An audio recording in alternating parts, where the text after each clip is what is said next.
All the reasons the world should fear China's aircraft carriers. China's first home-built aircraft carrier will soon be completed in the shipyards at Dalian.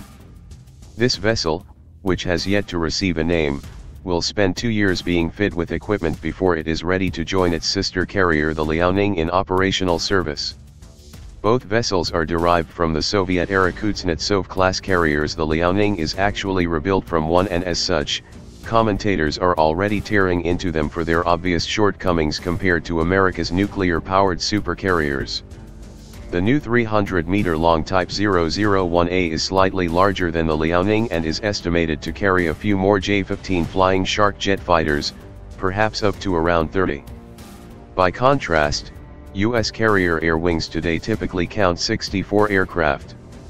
Unlike the Soviet original, neither Chinese carrier is meant to double as a heavy cruiser, and as such lack the heavy missile armament of the Russian Navy's Admiral Kuznetsov. Both the Russian and Chinese vessels lack catapult-assisted takeoff and barrier-assisted recovery, CATOBAR, for the embarked jet fighters, and instead rely on a ski jump-style curved ramp at the end of the deck.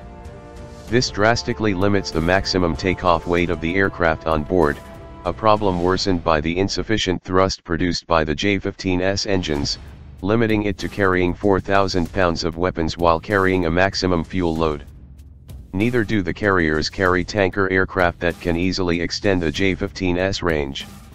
Unusually, some of the harshest criticism of the carriers and their onboard aircraft comes from Chinese media. While living in China, I recall seeing daily television news coverage of the Liaoning that pointedly compared its capabilities to U.S. carriers. China suffered particularly badly from naval invasions during its century of humiliation, and many Chinese citizens now see becoming a naval power with a capable carrier force of its own as befitting the nation's status as a rising superpower. However, directly comparing the Liaoning's capabilities with American ships is missing the point. The Type 001 carriers are meant as stepping stones to building and operating more capable vessels. Just consider the U.S. Navy's first carrier, the USS Langley. The Langley was also converted from an older vessel, the steam-powered USS Jupiter, which launched in 1912 as a collier, a vessel that supplied coal for ships at sea. Between 1920 and 1922 it was refitted as an experimental aircraft carrier, receiving the designation CV-1 and a new name after aviation pioneer Samuel Langley. It was also the first turbo-electrically powered ship to serve in the U.S. Navy. The Langley featured a launch catapult and an elevator to ferry aircraft between the below-deck hangar and flight deck. On October 22, 1922, a Vought VE-7 Bluebird biplane became the first aircraft ever to launch from a U.S. Navy carrier. The first carrier landing followed 4 days later. These early flights were decidedly rocky affairs. The 165-meter-long Langley was a far cry from the enormous flat tops that succeeded it. The narrow flight deck lacked the elevated island that would serve as a control tower on later carriers. It still had a birdhouse for carrier pigeons in the stern. Intended for launch from seaplanes, the pigeons and their coop were retired after they mutinied en masse to take roost at the naval station in Norfolk. The Langley could carry 36 aircraft. Its immediate successor, the USS Lexington, CV-2, more than doubled that capacity to 78. Nor were the Langley's fighters and bombers especially capable. Many of them had limited or no anti-ship capability, and most of the aircraft had an operational radius under 200 miles. Some were retired in just a few years, or in the case of the Vought, months, due to flaws discovered after they began carrier-based operations. The bane of battleships they weren't. If this criticism sounds a bit unfair, well, it is. The Langley was a revolutionary design that taught the U.S. Navy how to manage the myriad challenges of operating aircraft at sea, landing them, taking them off, storing them on the flight deck and below in the hangar, and so on. And of course, while naval combat planes in the 1920s were not mature weapon systems, they rapidly evolved into designs that were. By investing early in both carriers and carrier-based aircraft, the U.S. Navy ensured it had begun developing the techniques and the institutional culture that budded into the far more capable force that fought in World War II. That next generation of carriers won the Pacific War for the United States, even including the second generation Lexington, which was sunk early on in the Battle of the Coral Sea, but contributed to repelling a Japanese invasion fleet. Fortunately for China, it doesn't need to pioneer the science of carrier operations from scratch, as various countries did in the early 20th century. But developing homemade technology and institutional experience is still a formidable challenge. Even into the 1960s, U.S. Navy carriers still frequently suffered devastating accidents that killed dozens of sailors.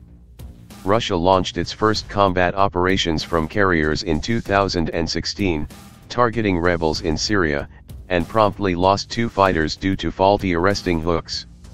So while Beijing's new carriers may not be a match for the U.S. Navy's, if China ever wants to compete, its sailors and shipbuilders need to start gaining experience as soon as possible. So what became of the Langley? As it grew increasingly outdated, it was converted to a seaplane tender of the same name in 1937. Anchored at the Philippines during the Japanese invasion in World War II, it was assigned to a multinational naval squadron, and was ferrying P-40 fighters to aid beleaguered Dutch forces in Java when it was attacked on February 27, 1942, by 9 G-4M Betty bombers. After dodging 2 bombing runs, the 31-year-old vessel was finally struck with 6 500-pound bombs. With the deck on fire and engine room flooded, the Langley's crew was forced to abandon ship. America's first aircraft carrier was then scuttled by its escorts. Of course, in its defense, the Langley was no longer serving as a genuine aircraft carrier, and could not scramble fighters. However, the Type 001 carriers also would not want to square off in a naval battle against a capable opponent. However, besides vitally serving as operational test beds, they may also have a useful secondary purpose. After all, the United States-owned carriers haven't spent the 70 years since World War II fighting massive naval battles. Instead, they provided striking power for expeditionary missions, and served as intimidating symbols of political intent.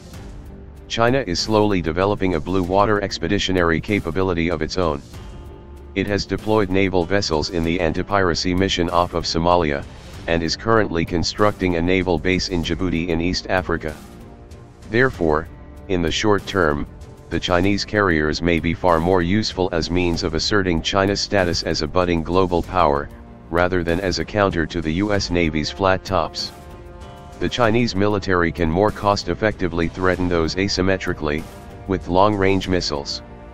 Beijing still intends to build a more formidable carrier force. Up to 5 more carriers are planned, according to state media, a process that will likely take decades, not years. China began construction in February 2016 of its first Type 002 aircraft carrier, a genuinely new U.S. style design that officials stated in March will have a steam catapult system, giving its embarked fighters far greater range and payload. Chinese media claims the succeeding Type 003s planned for the 2020s are intended to be a genuine nuclear-powered supercarrier, using the same electromagnetic catapult technology the U.S. Navy is introducing in its latest Gerald Ford-class carriers. China's current carrier force is a fledgling one. For now, the U.S. Navy's supercarriers, even taken individually, have no close rivals anywhere in the world. However, Beijing is tentatively making a long-term investment in altering that reality.